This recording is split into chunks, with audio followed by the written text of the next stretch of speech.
আসসালামু আলাইকুম। এইচএসসি 2026 সালের পরীক্ষার্থীরা, এর আগের ভিডিওতে আমরা ইসলামের ইতিহাস প্রথম পত্রের সাজেশনটা দিয়েছিলাম। আজকের ভিডিওতে ইনশাআল্লাহ দ্বিতীয় পত্রের সাজেশনটা দিয়ে দিব এবং আমাদের প্রত্যেকটা সাবজেক্টের সাজেশন বিগত 15 সাল থেকে 25 সালের টোটাল বোর্ড প্রশ্নগুলো অ্যানালাইসিস করে পরবর্তীতে রেডি করা হয়েছে। সেক্ষেত্রে যেই চ্যাপ্টারগুলো গুরুত্বপূর্ণ সেই চ্যাপ্টারগুলোকে সাথে নিয়ে আমরা তোমাদের প্রথম কাজ করি, পুরো সিলেবাসটাকে একবারে শর্ট করে দিই। শর্ট করে দিলে হবে কি, অল্প সময়ে আমি অল্প কিছু চ্যাপ্টারের উপর ফোকাস দিব। যেই চ্যাপ্টারগুলো থেকে কোশ্চেন হবে না বা তেমন একটা গুরুত্বপূর্ণ না, ওইগুলোতে আমার ফোকাস দেওয়ার দরকার নেই। আমি শুধুমাত্র ওই চ্যাপ্টারগুলোকেই পড়বো যেখান থেকে মাস্ট বি 100% প্রশ্ন আসবে বা যেখান থেকে বেশি প্রশ্ন আসার সম্ভাবনা আছে। তুমি যদি বিগত 15 সাল থেকে 25 সাল পর্যন্ত অ্যানালাইসিস করো, তুমি নিজেও বুঝতে পারবে কোন কোন চ্যাপ্টারগুলো গুরুত্বপূর্ণ। কিন্তু তোমার সামনে যেহেতু শর্ট টাইম, তোমার অ্যানালাইসিস করার সময়ও নেই এবং অ্যানালাইসিস করতে হলে বিগত কয়েক বছরের বোর্ড প্রশ্ন দরকার, সেই 15 থেকে 25 সাল পর্যন্ত। হয়তো এগুলো সংগ্রহ করা তোমার জন্য কষ্টকর, ওই টোটাল কাজগুলো আমি করে দিচ্ছি এবং আমাদের এই ভিডিওর মাধ্যমে তোমাদের যখনই সিলেবাসটা একেবারে শর্ট হয়ে যাবে তখন অল্প সময়ে তুমি একটা A+ প্রিপারেশন নিয়ে ইনশাআল্লাহ পরীক্ষার হলে যেতে পারবে। এবং প্রত্যেকটা শিক্ষার্থীকে বলি, আমাদের এই টোটাল সাজেশনগুলোর PDF কিন্তু আমাদের 310 টাকার যে কোর্সে তোমরা যুক্ত হয়েছো বা হচ্ছ সেখানে কিন্তু দেওয়া হচ্ছে। সেই সাথে আমাদের হাজার হাজার টাকা খরচ করে বিগত বছরের বোর্ড পোস্টের জন্য মানে এক গাদা বই কিনতে হয়। আমরা টোটাল 5 বছরের লাস্ট 5 ইয়ার্সের বোর্ডের MCQ PDF আকারে আমরা আমাদের কোর্সে দিয়ে দিব। তোমাকে এক গাদা টাকা খরচ করে বই কিনতে হবে না, অর্থাৎ 310 টাকার বিনিময়ে তোমার কয়েক হাজার টাকা বেঁচে যাচ্ছে। লিখিত অংশে শর্টকাট টেকনিক, গ্রামারের শর্টকাট টেকনিক, প্রত্যেকটা অধ্যায়ের জ্ঞানমূলক এবং অনুধাবনমূলক প্রশ্নের PDF এভরিথিং আমরা আমাদের ওই কোর্সে দিয়ে দিচ্ছি। অর্থাৎ ওই একটা মাত্র কোর্স কিনলে তুমি প্রত্যেকটা সাবজেক্টের এভরিথিং ওই কোর্সের ভিতর পেয়ে যাবে। সেক্ষেত্রে আমার মনে হয় যারা এখনো কোর্সে যুক্ত হও নাই, উপরের এই নাম্বারে 310 টাকা সেন্ড মানি করে এই নাম্বারে হোয়াটসঅ্যাপে আমাকে জানাবে ব্যয় সেন্ড মানি করেছি, সাথে সাথে তোমাকে কোর্সে যুক্ত করে নিব। তখন থেকে তোমার এই প্লাস প্রস্তুতি শুরু হয়ে যাবে।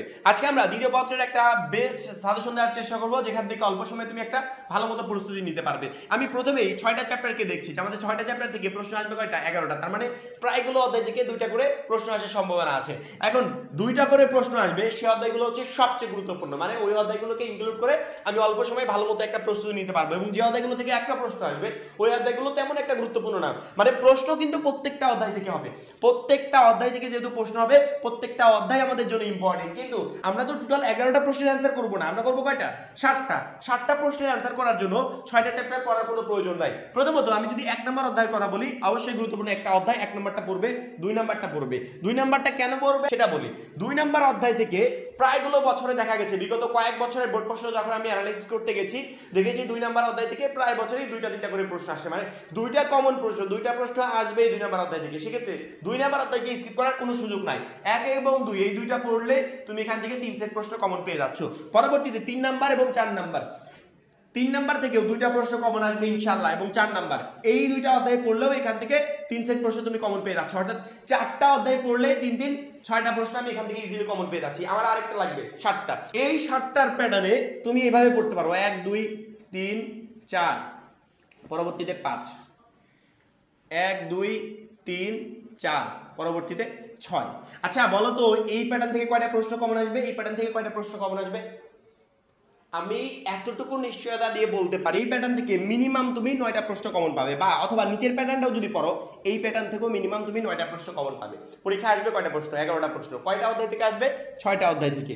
আমি যদি যে কোনো 5টা চ্যাপ্টার যদি কমপ্লিট করে পরীক্ষার হলে যেতে পারি, আচ্ছা আমি তো 4টা চ্যাপ্টারও দিতে পারতাম, 4টা চ্যাপ্টার পড়লে 7 সেট প্রশ্ন ইজিলি কমন পেয়ে যেতে। কিন্তু আমি 4টা চ্যাপ্টার দিলে কেমন হতো জানো?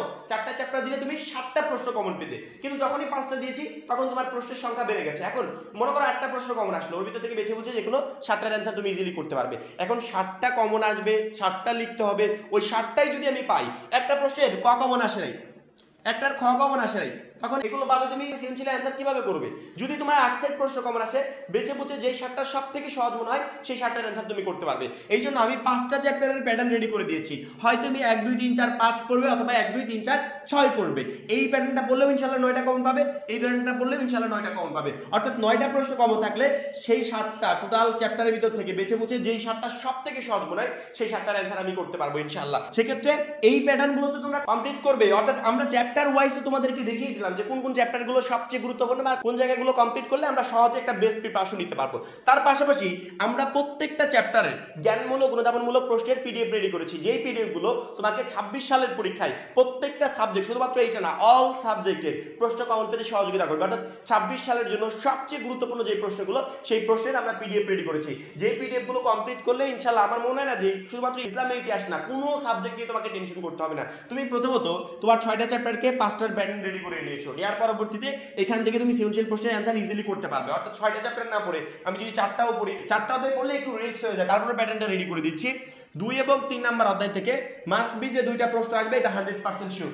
অনেকগুলো বছর দেখা গেছে 4 নাম্বার অধ্যায় থেকেও 2টা করে প্রশ্ন আসছে। সেক্ষেত্রে তুমি যদি 2, 3, 4 পড়ো এবং 4-এর সাথে, যেমন ধরো 1 নম্বর অধ্যায়টা দিয়ে দিলাম, এই প্যাটার্নটা পড়ো, 7 সেট প্রশ্ন ইজিলি কমন পেয়ে যাবে। অথবা তুমি এরকম পড়ো 2, 3, 4, 5, 7 সেট প্রশ্ন কমন পেয়ে যাবে। 2, 3, 4, 6, 7 সেট প্রশ্ন তুমি ইজিলি কমন পেয়ে যাবে। অর্থাৎ এর যে কোনো একটা প্যাটার্ন ফলো করলে 7টা প্রশ্ন তুমি কমন পেয়ে যাবে। এর যে কোনো একটা প্যাটার্ন ফলো করলে মিনিমাম 9টা প্রশ্ন তুমি কমন পেয়ে যাবে। এখন তুমি 4টা অধ্যায়ের প্যাটার্নটা ফলো করতে চাও নাকি 5টা অধ্যায়ের প্যাটার্নটা ফলো করতে চাও, এটা তোমার বিষয়। তবে যেই প্যাটার্নটাই ফলো করো না কেন, সেই প্যাটার্নের জ্ঞানমূলক অনুধাবনমূলক প্রশ্নের যে পিডিএফগুলো আমরা রেডি করেছি সেইগুলো কমপ্লিট করবে। যেই অধ্যায় পড়ো না কেন, ইনশাআল্লাহ প্রত্যেকটা অধ্যায়ে তুমি একটা বেস্ট প্রিপারেশন নিতে পারবে। তাহলে আমার মনে হয় না যে সৃজনশীলের এই 70% নাম্বার নিয়ে তোমাকে কোনো টেনশন করতে হবে। এবার যদি আমরা বহু নির্বাচনী অপশনে আসি, বহু নির্বাচনের জন্য প্রত্যেকটা সাবজেক্টে কথা ওই একটাই, প্রথমে আমাদের টেক্সট বুক থেকে প্রত্যেকটা চ্যাপ্টার সুন্দর মতো কমপ্লিট করতে হবে। তারপরে বিগত 5 বছরের বোর্ডের এমসিকিউ পড়তে হবে। এর অতিরিক্ত মানে অন্য যদি কোনো উপায় থাকতো আমি বলে দিতাম যে শিক্ষার্থীরা এই উপায়টা অবলম্বন করো।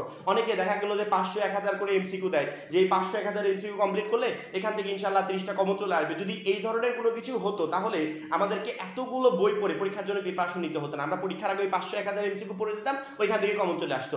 অবশ্যই যদি প্রত্যেকটা সাবজেক্টে 100% এমসিকিউ কমন পেতে চাও, তাহলে তোমার কাছে যে টেক্সট বুকটা আছে, এই বুকে প্রত্যেকটা অধ্যায় সুন্দর মতো আগে কমপ্লিট করবে।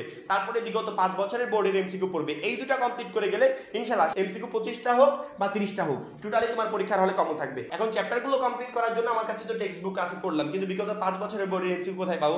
অবশ্যই আমার আগে ভিডিওগুলো থেকে তোমরা জানতে পেরেছো যে আমরা যে 310 টাকার কোর্সে তোমাদেরকে যুক্ত করছি, সেখানে বিগত 5 বছরের বোর্ডের এমসিকিউ দেওয়া হবে। অর্থাৎ ওই একটা মাত্র কোর্সে যুক্ত হলে তোমাকে কোনো কিছুর জন্য অন্য কোথাও যেতে হবে না, এভরিথিং তুমি ওই একটা মাত্র কোর্সে পেয়ে যাবে। এই জন্য যারা এখনো কোর্সে যুক্ত হয় খুবই দ্রুত যুক্ত হয়ে যাবে, কারণ কি একটা মাত্র কোর্সই তোমাকে প্রত্যেকটা সাবজেক্টে বেস্ট একটা রেজাল্ট করতে সহযোগিতা করবে। আমাদের এমসিকিউ নিয়ে টেনশন থাকবে না, কারণ আমরা চ্যাপ্টার ওয়াইজ সব কমপ্লিট করার পর বিগত 5 বছরের যে বোর্ড এমসিকিউ আছে আমাদের পিডিএফ থেকে, সেখান থেকে নিয়ে আমরা কমপ্লিট করে ফেলবো। সৃজনশীলের জন্য আমি 4টা অধ্যায়ের প্যাটার্ন পড়তে পারি অথবা 5টা অধ্যায়ের প্যাটার্ন পড়তে পারি, এবং এই অধ্যায়গুলোর জন্য আমরা প্রত্যেকটা চ্যাপ্টার ওয়াইজ জ্ঞানমূলক অনুধাবনমূলক প্রশ্নের পিডিএফ রেডি করছি, যে পিডিএফগুলো তোমাকে কমপ্লিট করতে হবে। ইনশাআল্লাহ সৃজনশীল হোক বা এমসিকিউ হোক, কোনোটা নিয়ে তোমাকে কোনো ঝামেলায় পড়তে হবে না। প্রত্যেকটা সাবজেক্টে তুমি একটা বেস্ট প্রিপারেশন নিয়ে পরীক্ষা হলে যেতে পারবে। আশা করি প্রত্যেকটা শিক্ষার্থী বুঝতে পেরেছো। এখন এই পর্যন্তই। পরবর্তী ভিডিওর জন্য অবশ্যই চ্যানেলটাকে সাবস্ক্রাইব করে রাখবে।